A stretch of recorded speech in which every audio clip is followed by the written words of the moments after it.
돌리십시다. 할렐루야.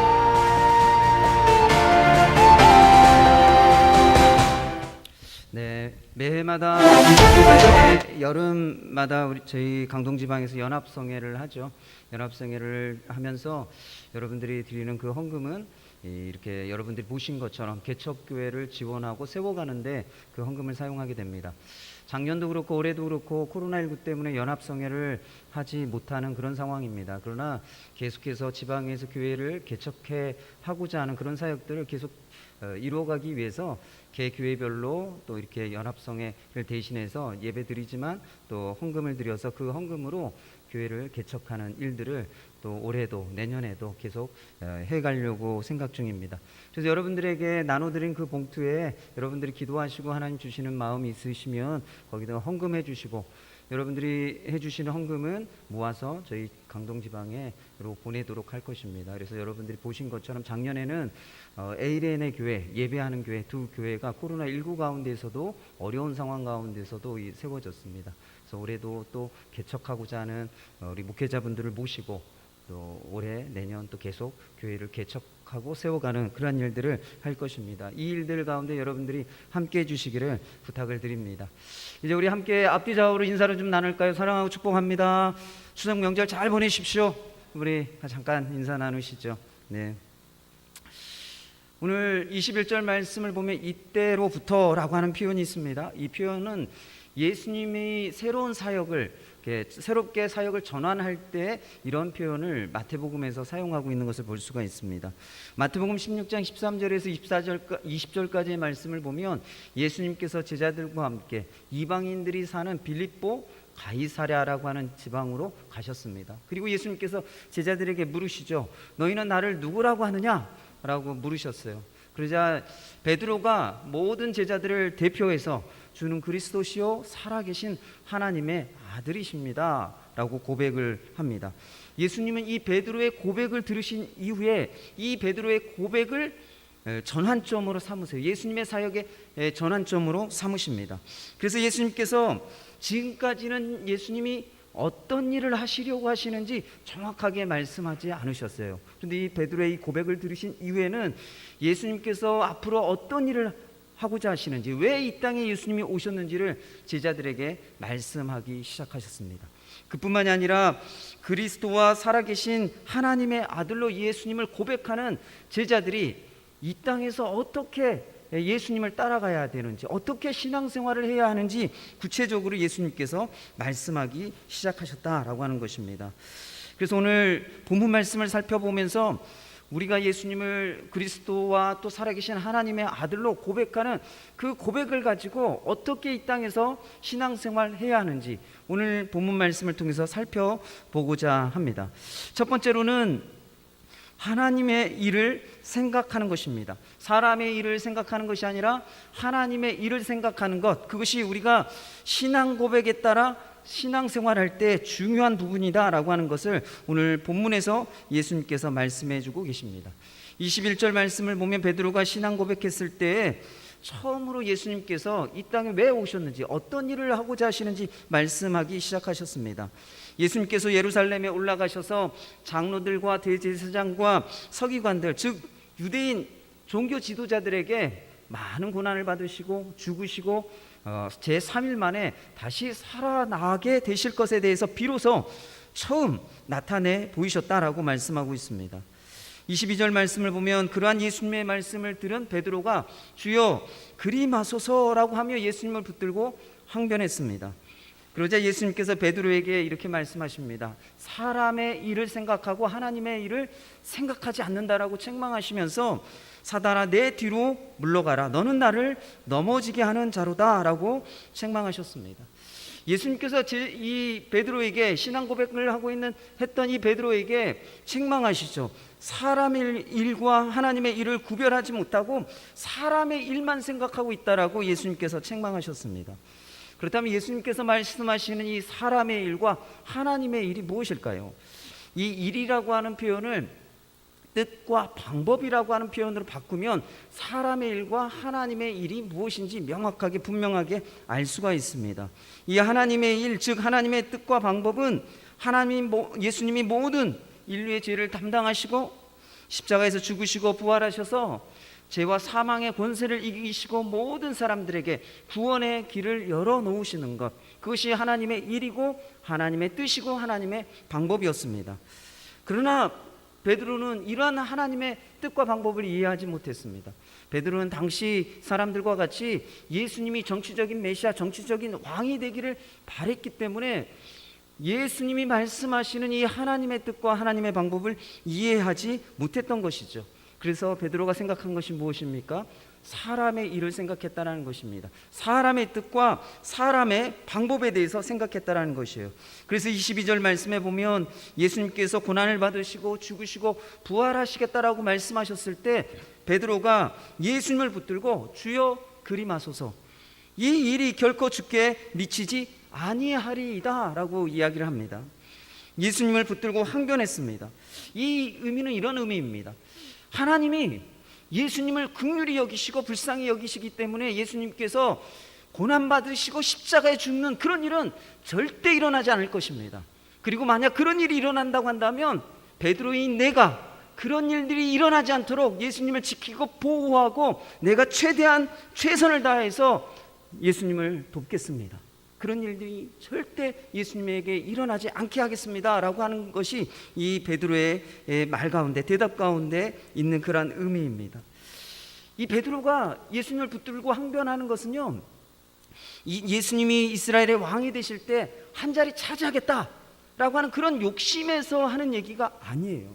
이 베드로의 항변은 예수님을 사랑하고 예수님께 충성을 다하고자 하는 그런 마음에서 비롯된 항변이었다라고 하는 것입니다. 복음서를 보면 이 베드로는 예수님을 믿고 따를 때요, 정말 예수님을 사랑하고 또 예수님에게 충성을 다하는 그런 마음들을 행동으로, 구체적으로 실제적으로 보여주고 있는 것들을 볼 수가 있습니다. 마태복음 26장 31절에 35절 말씀에 보면 예수님이 제자들에게 오늘 밤 너희가 나를 다 버리리라 라고 말씀하셨습니다. 그때 베드로가 무엇이라고 얘기합니까? 모두 주를 버릴지라도 나는 결코 주를 버리지 않겠다고 호언장담하죠. 그래서 예수님께서 다시 베드로에게 말씀하세요. 오늘 밤 닭이 울기 전에 네가 나를 3번 부인할 거야 라고 말씀하세요. 그래서 베드로 다시 한번 예수님께 이야기합니다. 내가 주와 함께 죽을지언정 주를 부인하지 않겠습니다 라고 얘기하죠. 이 베드로의 대답은 진짜 진심이었습니다. 예수님을 사랑하고 예수님께 충성하고자 하는 그 마음에서 나온 진심의 표현이었어요. 마태복음 26장 47절과 56절 말씀에 보면 예수님께서 겟세마네 동산에서 기도하신 이후에 대제사장과 장로들이 보낸 사람들이 예수님을 붙잡으러 왔습니다. 그들이 예수님을 붙잡으려고 하자 베드로가 예수님을 지키고 보호하기 위해서 칼을 휘둘렀어요. 그리고 그 칼로 내리쳤을 때 이 대제사장의 종 말고의 귀가 떨어지게 되는 그런 일들이 일어나게 되죠. 이 베드로는 예수님을 붙잡으려고 하는 사람들을 향해서 칼을 휘두르면서 예수님을 목숨을 걸고 지키고 보호하고자 하는 진심이었고 예수님을 사랑하는 마음이었고 예수님께 충성을 다하고자 하는 그런 모습이었습니다. 근데 예수님께서 그런 베드로, 칼을 휘두르는 베드로에게 뭐라고 말씀하세요? 베드로에게 칼을 가지는 자는 다 칼로 망하느니라 라고 말씀하셨습니다. 베드로가 그 사랑의 마음을 갖고 충성스러운 그 마음을 가지고 행하는 그 일들에 대해서 예수님께서 긍정적으로 말씀하지 않으신 것이죠. 마태복음 26장 57절에서 75절까지의 말씀을 보면 예수님이 붙잡히시자 모든 제자들이 도망갔습니다. 그러나 베드로는 이 요한과 함께 붙잡혀 끌려가시는 예수님의 뒤를 따라가죠. 그래서 대제사장의 뜰까지 들어가게 됐습니다. 그리고 그곳에서 어떤 사람들이 이 베드로를 향해서 갈릴리 사람 예수와 함께 있던 사람이 아니냐, 나사렛 예수라고 하는 그 사람과 함께 있던 사람이 아니냐라고 베드로에게 물었어요. 그 말을 들을 때 이 베드로가 예수님을 3번 부인합니다. 3번째 부인할 때는 예수님을 저주하고 맹세하죠. 내가 그 사람을 내가 알지 못한다라고 저주하고 맹세하며 예수님을 부인했습니다. 그리고 곧 닭이 울었죠. 베드로를 보면 어떻습니까? 다른 제자들보다 정말 예수님을 진짜 진심으로 찐으로 예수님을 사랑했어요. 그리고 찐으로 예수님께 충성하고자 마음을 다해서 예수님을 따랐던 것을 볼 수가 있습니다. 그러나 그것은 베드로의 뜻과 자기 방법대로 예수님을 따르고 예수님을 사랑하고 예수님께 충성을 다하는 것이었습니다. 그러나 예수님은 그러한 모습을 보시고 뭐라고 말씀하셨어요? 하나님의 뜻과 하나님의 방법을 가로막는 사람의 일이라고 말씀하셨어요. 그리고 그것을 심지어 사단의 걸림돌이라고까지 이렇게 말씀하고 계시는 것을 볼 수가 있습니다. 사랑하는 성도 여러분, 우리가 하나님을, 예수님을 진짜 사랑하고 충성을 다해서 진심으로 예수님을 따르고 하나님의 말씀에 순종한다고 할지라도 그것이 자기의 뜻과 자기의 방법대로 행하는 것이라고 한다면 그것은 하나님 보시기에 사람의 일이라는 거예요. 사람이. 그것은 하나님의 일을 가로막는 사람의 일이라는 겁니다. 우리는 이런 생각을 하면 내가 정말 예수님을 사랑하고 충성스러운 마음으로 예수님에게 뭔가 하고 섬기고 일을 감당하고 직분을 감당하기 때문에 진짜라고 생각해요. 그리고 이게 지금 내가 하고 있는 일이 진짜 하나님의 일을 하고 있다라고 생각해요. 그러나 우리의 마음에 하나님을 정말 사랑하고 정말 충성을 다하는 마음으로 한다고 할지라도 그 뜻이 자기 뜻이고 방법이 자기 방법이라고 하면 그것은 하나님 보시기에 사람의 일이라는 거예요. 아무리 하나님을 일을 위해서 또 직분을 최선을 다해 성실하게 자기의 생명 목숨을 바쳐서 그 일을 감당한다고 할지라도 그 방법이 자기의 뜻과 자기 방법으로 행하는 일이라고 하면 그것은 하나님 보시기에 하나님의 일이 아니라는 겁니다. 오히려 하나님의 일을, 하나님의 뜻과 하나님의 방법을 가로막는 사단의 걸림돌이라는 것이에요. 그래서 예수님께서 신앙 고백하는 자들에게 사람의 일을 생각하지 않고 하나님의 일을 생각하라고 예수님께서 말씀하고 계시다라는 거예요. 이 스토쿠프스키라고 하는 이 교향악단 지휘자로 유명한 분이 있습니다. 이분이 이 필라델피아 오케스트라를 지휘할 때 있었던 일화가 있어요.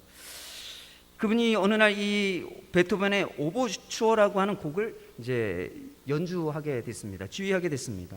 근데 이 곡의 특징은 무엇인가 하면 이 곡에 연주하는 도중에 관중석 뒤에서 이 트럼펫 이 솔로 연주자가 연주하는 것이 이게 이 곡의 좀 독특한 점이에요.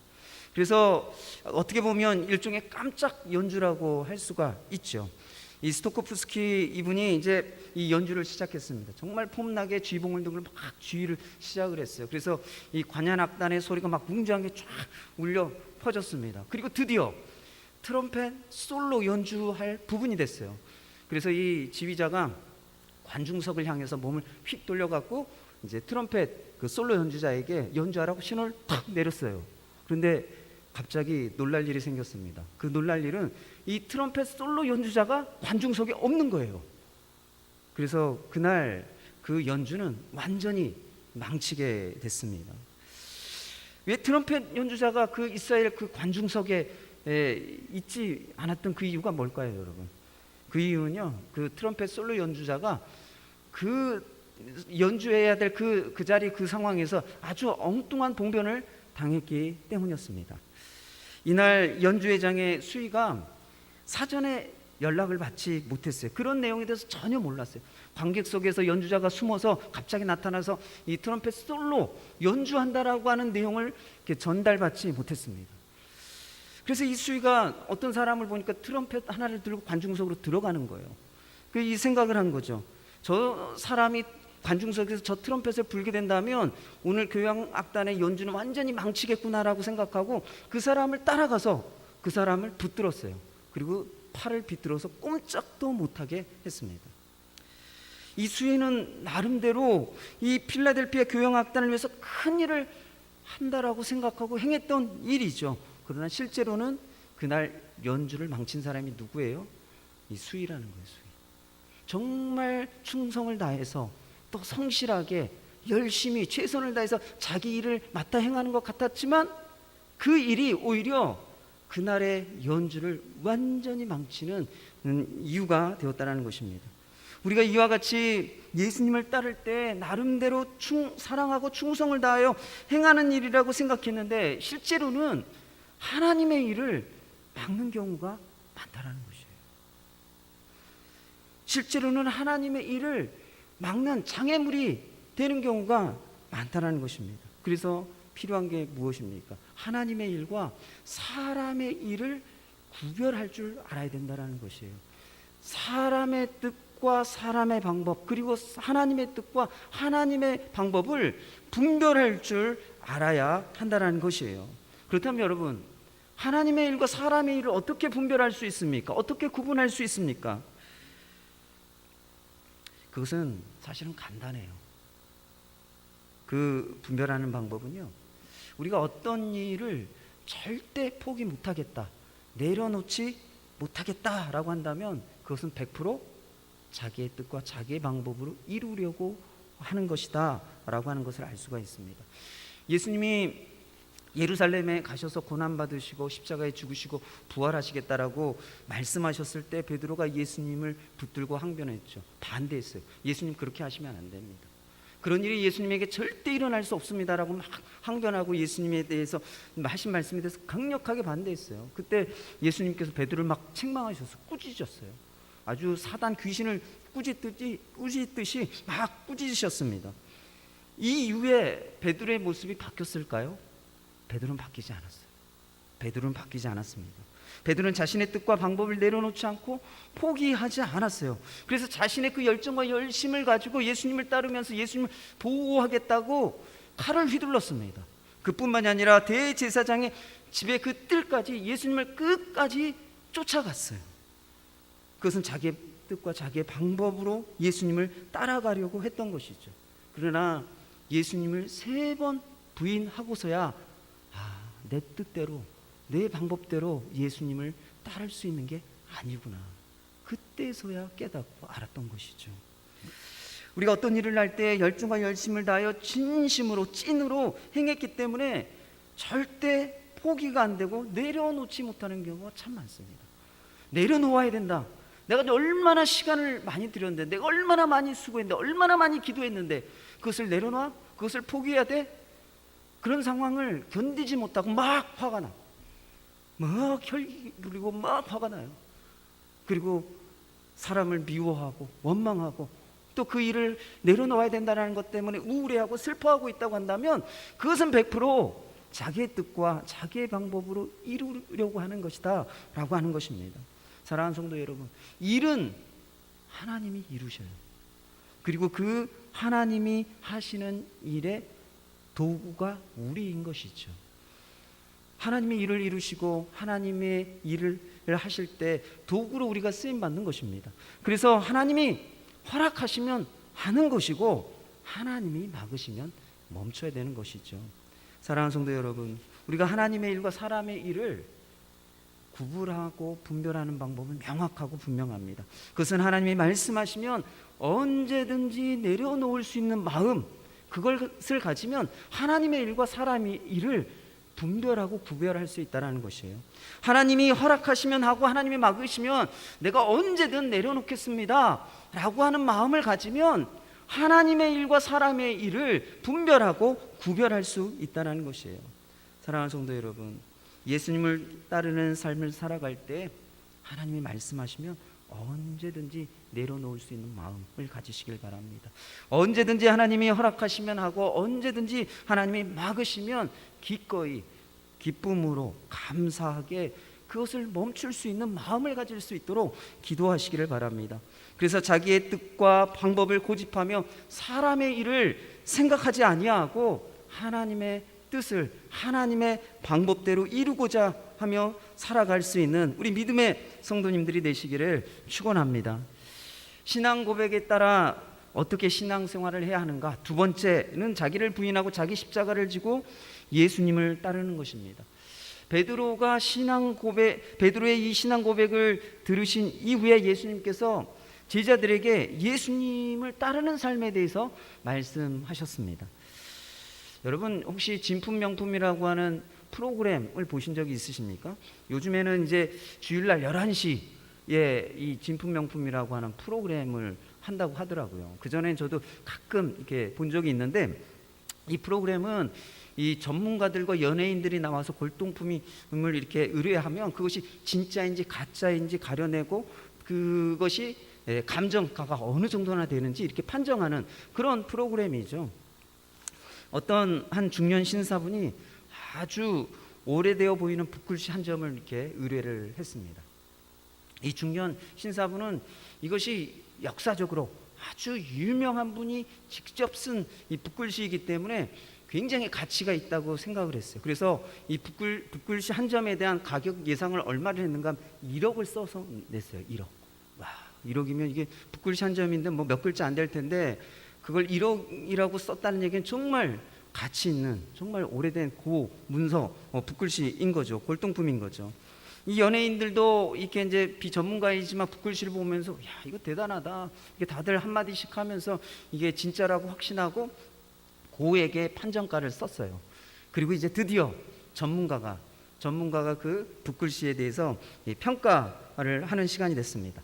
여러분, 전문가들은 이 붓글씨 예상 1억이라고 예상했던 이 붓글씨 한 점에 대해서 얼마를 썼을까요? 얼마로 평가를 내렸을까요, 여러분? 단돈 500원이었습니다. 단돈 500원. 진품이 아니고 가짜였던 것이죠. 이 신사분은 진짜 이 붓글씨를 오래됐고 오랫동안 보관했기 때문에 이게 가짜일 리가 없다고 생각했어요. 아니, 얼마나 오랫동안 본인이 갖고 있었고 아주 오래전에 쓴 것이기 때문에, 오래됐기 때문에 이건 진짜일 거다라고 생각하고 단 한 번도 의심하지 않냐고 그것을 오랫동안 고이 간직했어요. 그런데 가짜였어요. 여러분, 우리가 이와 같이 우리의 신앙생활이 오래되었다고 할지라도 우리의 신앙 고백이 가짜일 수 있다라는 거예요. 교회는 오래 다녔어요. 들은 것은 많아요. 오랫동안 교회 왔다 갔다 많이 했어요. 예배도 많이 참석했어요. 그래서 오래 신앙생활 했어요. 그런데 우리의 신앙 고백이 가짜일 수 있다는 거예요. 가짜. 사랑하는 성도 여러분, 우리의 신앙 고백이 진품인지 가짜인지 어떻게 구분하고 알 수 있을까요? 여러분들의 신앙 고백이 진짜라고 하는 것을 무엇을 통해서 확인하십니까? 내가 진짜 예수님 믿습니다, 내가 진짜 하나님 믿습니다 라고 하는 것을 무슨 기준을 가지고 확인하고 확증하고 확신을 가지고 계세요? 오늘 예수님께서 말씀하세요. 그 기준이 무엇인가 하면 예수님을 따르는 삶으로 그 신앙 고백이 진짜인지 가짜인지를 판별할 수 있다는 거예요. 그래서 예수님께서 신앙 고백을 한 제자들에게 예수님을 따르는 삶에 대해서 말씀해주고 계신 거예요. 24절 말씀에 보면 예수님이 제자들에게 누구든지 나를 따라오려거든 자기를 부인하고 자기 십자가를 지고 나를 따를 것이니라 라고 말씀하셨습니다. 리더십의 대가인 이 존 맥스웰이라고 하는 분이 쓰신 글 중에 재미난 이야기 하나가 있어서 여러분들에게 소개해 드리려고 합니다. 어떤 사람에게 하는 일마다 시비를 거는 이 원수 같은 해방꾼이 있었어요. 그냥 무슨 일만 하려고 하면 나타나서 발목을 잡아서 뭘 못하게 만들어요. 무슨 일만 하려고 하면 나타나갖고 막 이 속상하게 만들고 아주 속을 뒤집어 놓는 아주 나쁜 사람이 있었습니다. 어느 날 그 원수 같은 놈이 이 번거지 모자를 쓰고 이렇게 혼자 길을 걷는 것을 보았어요. 그래서 이 사람이 잘됐다, 이번에야말로 이 사생결단 내고 아주 이 원수 같은 놈하고 끝장을 내야겠다라고 생각하고 달려들어서 이 번거지 모자를 확 벗겼어요. 그런데 깜짝 놀랐습니다. 그 이유가 뭘까요? 번거지 모자를 벗겨보니까 그 사람이 누구였는가 하면 바로 자기 자신이었어요. 여러분, 이 존 맥스웰이라고 하는 분이 이 일화를 드는 이유가 무엇인가 하면 사람이 살아가는 동안 굉장히 많은 장애물을 만난다는 거예요. 많은 장애물을. 근데 사람이 살아가는 동안 많은 장애물을 만나게 되는데 그 장애물 중에서 가장 큰 장애물, 그게 뭔지 아세요? 자기 자신. 자기 자신이 가장 큰 장애물이라고 하는 것을 설명하기 위해서 이 예화를 존 맥스웰이라고 하는 분이 말씀하셨다라는 거예요. 여러분, 내 인생의 발목을 잡는 거 나라는 거예요. 내 인생의 걸림돌이 되는 거 나라는 거예요. 여러분, 우리가 신앙생활을 할 때 우리 신앙생활에 가장 큰 장애물이 있다고 하면 무엇입니까? 어떤 분들은 사단 귀신 막이라고 얘기하는 분들도 있어요. 어떤 분은 내가 처한 상황과 환경이 신앙생활 하기 어렵게 만드는 장애물, 방해물이라고 말씀하시는 분들도 있어요. 어떤 분들은 주변 사람, 믿지 않는 남편, 믿지 않는 아내, 믿지 않는 자녀들 때문에 내가 신앙생활이 쉽지 않아요 라고 얘기하시는 분들도 있어요. 요즘엔 신앙생활 어렵다라고 이야기하는 이유 중에 가장 큰 건 코로나 때문이죠. 코로나 때문에 교회 오기가 어려워요. 기도하기 어려워요. 예배하는 것이 쉽지 않아요. 제가 언젠가도 얘기했지만 우리가 코로나 이제 핑계 이제 그만하자, 코로나 다 그만하자라고 말씀드린 적이 있죠. 여러분, 우리가 신앙생활을 하지 못하는 일을 이런저런 핑계를 댑니다. 그런데 우리가 신앙생활을 하는데 가장 큰 장애물이 되는 것은 이 존 맥스웰의 예화처럼 나라는 거예요. 나, 자기 자신. 사람 탓하고 있고, 주변 사람 탓하고 있고, 환경 탓하고 있고, 상황 탓하고 있고, 코로나 탓하고 있는 나 자신이 신앙생활의 가장 큰 걸림돌이라는 것이에요.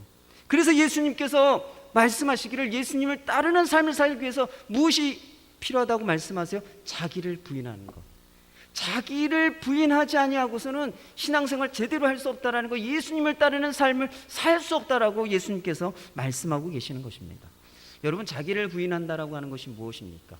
이 부인한다라고 하는 말을 헬라어로 보면요, 관계를 단절한다라고 하는 의미를 갖고 있어요. 그러니까 나를 부인한다라고 하는 것은 나와의 관계를 단절한다라는 거예요. 나와의 어떤 관계일까요? 그것은 옛사람, 예수님을 믿기 이전에 옛사람과의 관계를 단절해야 된다라는 거예요. 그것을 에베소서 4장 22절과 24절 말씀에서는 무엇이라고 얘기하고 있는가 하면, 유혹의 욕심을 따라 썩어져가는 구습을 따르는 옛사람을 벗어버리라 라고 말씀하고 있어요.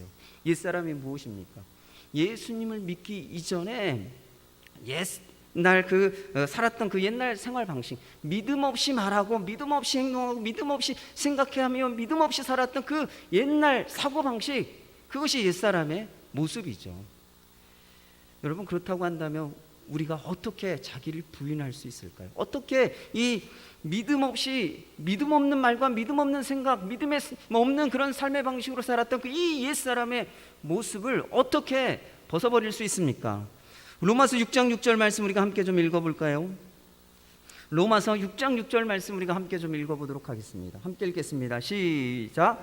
우리가 알거니와 우리의 옛 사람이 예수와 함께 십자가에 못 박힌 것은 죄의 몸이 죽어 다시는 우리가 죄에게 종 노릇하지 아니하려 함이니.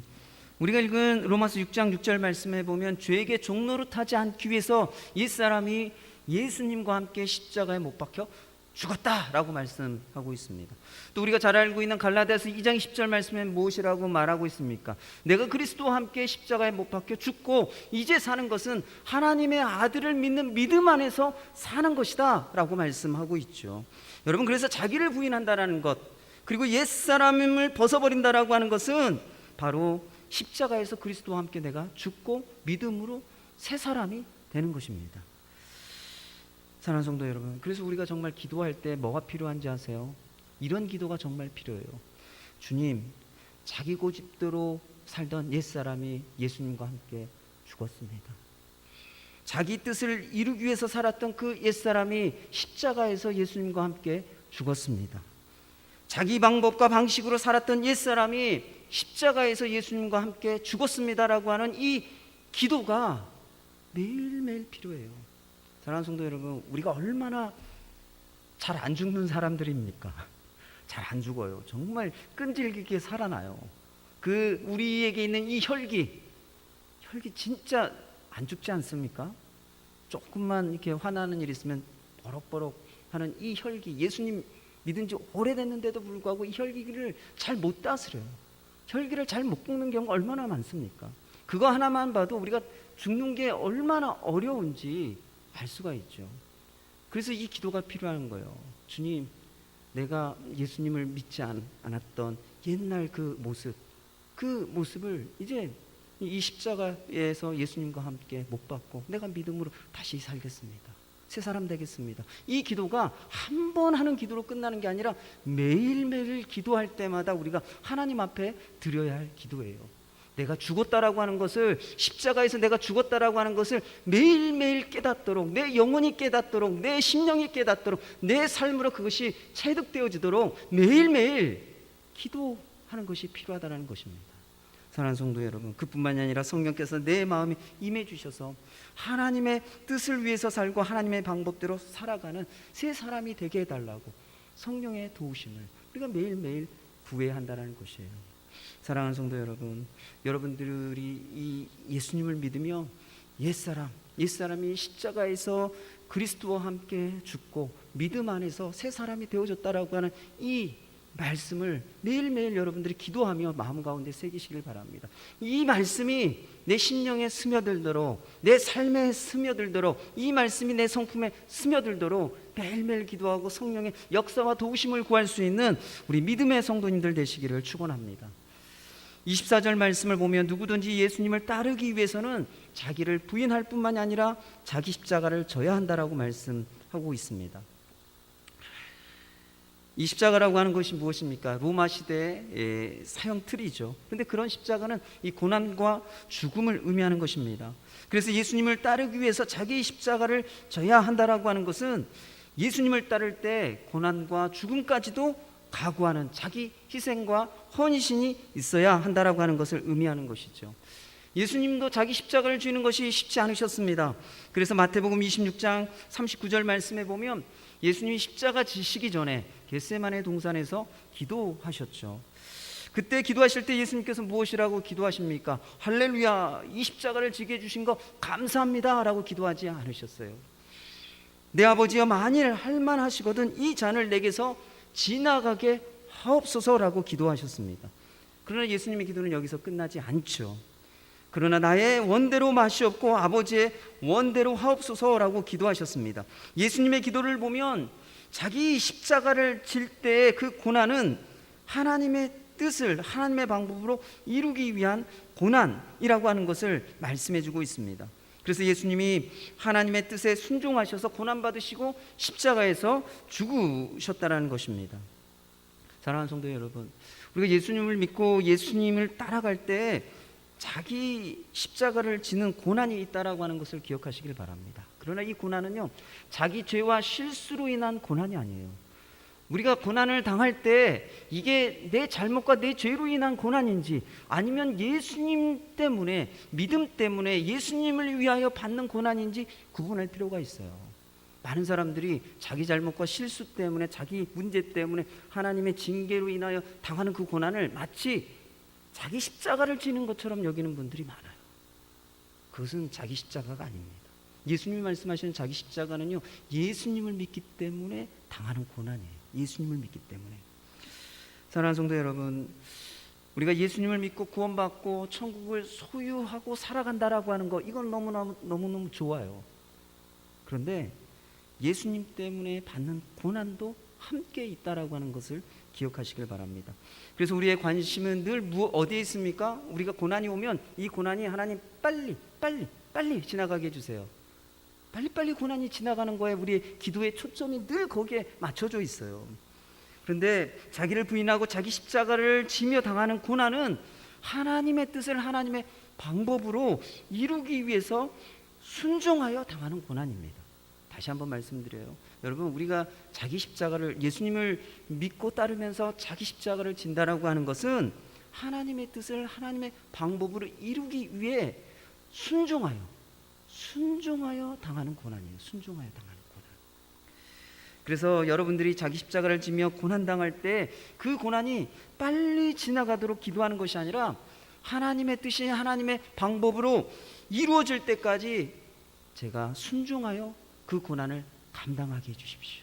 그 고난을 감당하게 해주십시오 라고 기도하는 것이 필요하다는 것입니다. 사랑하는 성도 여러분, 여러분의 삶 가운데 져야 할 자기 십자가가 무엇입니까? 어떤 분들은 믿지 않는 가족이 자기 십자가인 분들이 있을 것이고, 어떤 재정의 문제가 자기 십자가인 분들이 있을 것이고, 또 어떤 분들은 이 재정의 문제가 자기 십자가인 분들이 있으실 거예요. 여러분들이 져야 할 자기 십자가가 무엇인지 하나님께 물어보시길 바랍니다. 그래서 여러분의 삶 가운데 자기 십자가를 지는 것을 통해서 여러분의 가정과 교회와 직장과 일터에 하나님의 뜻이 이루어지고 하나님의 방법대로 하나님이 하나님의 일을 이루시는 것을 경험할 수 있는 우리 믿음의 성도님들 되시기를 축원합니다. 말씀을 정리하도록 하겠습니다. 예수님이 베드로의 신앙을 고백을 들으신 이후에 제자들에게 두 가지 말씀을 하셨어요. 첫 번째로는 사람의 일을 생각하지 않고 하나님의 일을 생각하라는 것입니다. 사람의 일은 사람의 뜻과 방법으로 예수님을 따르려고 하는 것이죠. 하나님의 일은 하나님의 뜻을 하나님의 방법으로 이루려고 하는 것입니다. 우리가 사람의 일과 하나님의 일을 구분하고 분별할 수 있어야 된다라고 말씀드렸습니다. 어떻게 우리가 구별하고 분별할 수 있다고요? 하나님이 말씀하시면 언제든지 내려놓을 수 있는 마음, 그 마음을 가지면 이게 하나님의 일인지 사람의 일인지 내가 하고 있는 일을 분별할 수 있다는 거예요. 그리고 하나님이 말씀하시면 언제든지 할 마음이 있고, 하나님이 말씀하시면 하다가도 멈출 수 있는 마음, 그런 마음이 있으면 하나님의 일인지 사람의 일인지 명확하게 분명하게 그 상황이 되면 구분하고 판단할 수 있다는 것이에요. 또 두 번째로는 예수님께서 말씀하신 것은 예수님을 따르기 위해서는 자기를 부인하고 자기 십자가를 지는 것이 필요하다라고 말씀하셨습니다. 자기를 부인한다라고 하는 것은 예수님을 믿기 전에 옛사람의 모습, 그 모습을 십자가에 못 박는 것이에요. 그 십자가에 예수님과 함께 그 옛사람이 죽었다라고 하는 것을 날마다 기도하며 그 기도가 내 신령과 내 삶에 녹아나게 하는 것, 그것이 이 자기를 부인하는 것입니다. 또한 자기 십자가를 진다라고 하는 것은 예수님을 믿기 때문에 당하는 고난이에요. 자기 십자가를 지며 당하는 고난은 반드시 하나님의 뜻을 이루는 고난이에요. 하나님의 방법대로 당하는 고난이에요. 그렇기 때문에 그 고난 앞에선 그 고난이 빨리 지나가게 해주세요라고 기도하는 것이 아니라 그 고난을 감당함으로 하나님 뜻이 이루어지게 해주십시오, 하나님의 방법대로 하나님이 일하여 주십시오라고 기도하는 것이 필요하다는 것입니다. 이제 들은 말씀을 가지고 함께 기도하겠습니다. 사랑하는 성도 여러분, 여러분들이 하고 있는 일들 가운데 내려놓아야 할 것이 무엇입니까? 내가 내려놓지 못하고 그냥 붙들고 있는 것들이 무엇입니까? 주님께서 야, 내려놓아야 해. 네가 그거 붙들고 있는다고 해서 되는 일이 아니야. 내려놔 라고 말씀하시는 일들이 무엇인지 주님께 한번 물어보시길 바랍니다. 그리고 내가 붙들고 내려놓지 못하고 있는 일들이 무엇인지 그것을 하나님 앞에 내려놓으시기 바랍니다. 하나님, 이 일 내가 붙들고 참 안달복달했는데 이거 주님께 내려놓겠습니다. 주님께서 포기하라고 하시면 포기하겠습니다. 이제 멈추라고 말씀하시면 제가 멈추겠습니다. 그렇게 기도하시기 바랍니다. 또 두 번째로는 가정과 교회와 직장과 일터에서 내가 져야 할 십자가가 무엇인지 주님 알려주시고, 주님 순종함으로 끝까지 하나님의 뜻이 이루어질 때까지 그 고난 감당하게 해주십시오 라고 이 시간 기도하시기 바랍니다. 기도하겠습니다. 아버지 하나님, 오늘도 예수님의 말씀을 통하여 또 제자들에게 신앙 고백 이후에 어떻게 살아야 하는지 말씀해 주신 말씀을 우리가 듣습니다. 사람의 일과 하나님의 일을 분별하며 구분하며 살아갈 수 있도록 도와주옵소서. 우리가 열심히 주를 위해서 살아가고 믿음의 삶을 살아간다고 하지만 때로는 그것이 사람의 일인 것을 우리가 깨닫지 못하고 그것이 하나님의 일을 가로막고 또 하나님의 일에 걸림돌이 된다라고 하는 것을 우리가 깨닫지 못하고 열심히만 하고 있는 우리의 모습들이 있지는 않습니까? 주님께서 말씀하실 때 언제든지 내려놓을 수 있는 마음, 주께서 말씀하시면 언제든지 할 수 있는 마음, 주께서 말씀하시면 언제든지 그만두고 멈출 수 있는 마음을 우리에게 부어주시고, 또 그래서 그 마음을 가지고 일들을 감당해 갈 때 하나님의 일과 사람의 일을 명확하게 분명하게 구분하며 또 살아갈 수 있는 우리 믿음의 성도들 되게 도와주옵소서. 또한 아버지 하나님, 예수님을 믿기 때문에 우리에게 당하는 고난과 어려움이 있습니다. 그 고난 감당하게 도와주옵소서. 그 고난을 순종함으로 당할 수 있도록 도와주옵소서. 순종함으로 그 고난을 이겨낼 수 있는 우리 성도들 되게 도와주옵소서. 그래서 고난 끝에 하나님의 뜻이 이루어지고 하나님의 방법으로 하나님의 일을 이루시는 것을 볼 수 있는 우리 믿음의 성도들 될 수 있도록 주님 은혜 베풀어 주옵소서. 오늘 이 시간 주님 앞에 간절히 구하는 이 기도, 또 한 주간도 이 기도를 붙들고 살아가는 우리 모든 성도들 되게 하여 주옵소서. 주님, 우리의 신앙 고백이 가짜가 아니라 진짜 신앙 고백이 되게 하여 주옵소서. 그래서 예수님이 제자들에게 예수님을 따르는 삶을 말씀하셨던 것처럼 오늘 우리에게도 자기를 부인하고 자기 십자가를 지는 삶을 통해서 너희들의 신앙 고백이 진짜라고 하는 것을 증명하라고 말씀하시는 이 음성을 듣고 이 음성 앞에 반응할 수 있는 우리 성도들 되게 도와주옵소서. 옛사람을 십자가에 못 박게 도와주시고 또 예수님을 위해 고난을 순종하여 당할 수 있는, 감당할 수 있는 우리 모든 성도들 되게 하여 주셔서 우리 성도들의 삶 가운데 하나님의 뜻이, 하나님의 방법으로 하나님이 일을 이루시는 것을 볼 때까지 고난을 감당하며 살아갈 수 있는 우리 모든 성도들 되게 하여 주옵소서. 감사드리고 이 모든 말씀 예수님의 이름으로 기도드립니다. 아멘. 다 같이